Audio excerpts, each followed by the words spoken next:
I was recently able to finally kick back, relax, and enjoy the GTA 3 port that came out for the Dreamcast recently. I know I'm a tad bit late to the party, this has been out for a couple of weeks now, but anytime I get a chance to dust off my Dreamcast, it's a good day for me. That's right, almost 25 years since GTA ditched the Dreamcast for the PlayStation 2, we can now finally enjoy this game in all its Dreamcast glory. All thanks to a persistent fanbase and an awesome team of devs that made all of this possible. This port is a variation of the RE3 project, optimized to push the Dreamcast to its absolute limits. Now, getting this to work isn't terribly difficult, but it is a tad bit involved. And if you have experience compiling and creating CDI files for the Dreamcast, you already have a leg up and you'll probably breeze through this process. The instructions are all here at DCA3.net, and I'll put a link to this website in the description. You will need a copy of GTA 3 for the PC in order to transfer over the game files. They have a suggested version of the game listed on the site, but I used the original 2-disc version that came out in 2002 and it seemed to work just fine for me. The steps are going to differ slightly towards the end depending on if you're making a CDI file to be used with the GDEMU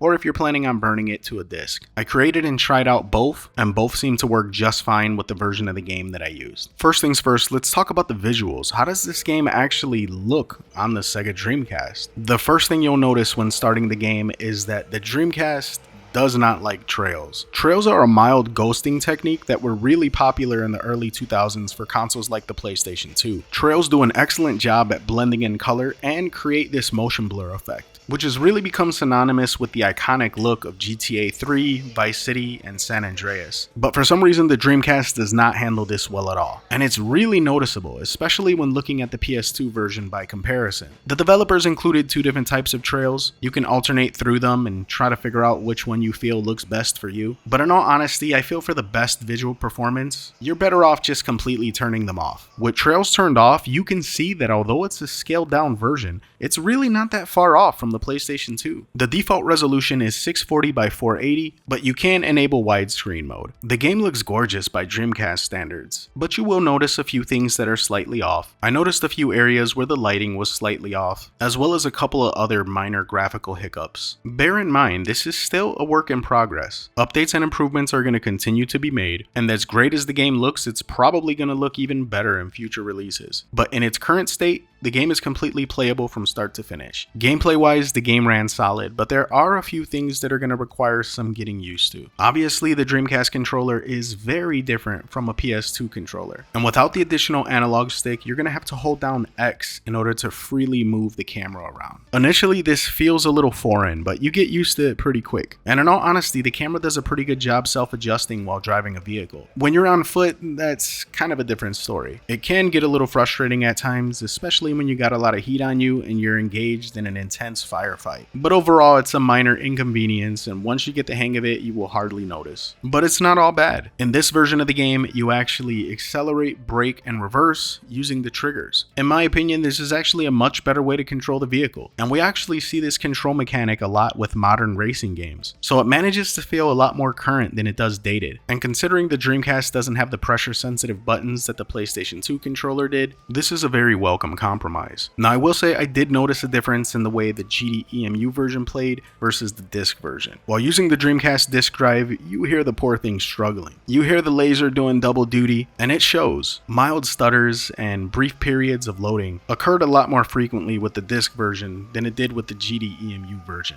So based on this, I have to say the GDEMU version just ran a whole lot better. But even then, the game is far from perfect, and in both versions you can still encounter glitches and even experience the occasional crash or two. The advice of the developers is to save your game often, and I 100% agree. I would recommend saving your game after every mission or two, if you can. So Grand Theft Auto 3 on the Sega Dreamcast. Guys, this port is amazing. It's brilliant in every way possible, and what's crazy is that it feels right at home on the Dreamcast. It feels like it was made for this console. This was such a great experience, and if you have the ability to do so, I highly recommend that you check this port out. Even if you played this game to the point where you could recite every line of dialogue, something about playing it on the Dreamcast just feels fresh. I want to extend a huge thank you to the team that made all of this possible. You guys are all kinds of awesome, and I hope we see more of this. I hope the Dreamcast starts getting more love, kind of like the way the PlayStation 2 or the PlayStation Vita gets. Anyway, hope you all enjoyed. Feel free to drop a like, it really helps me out, or even better, subscribe. Until next time, this is Ness, signing out.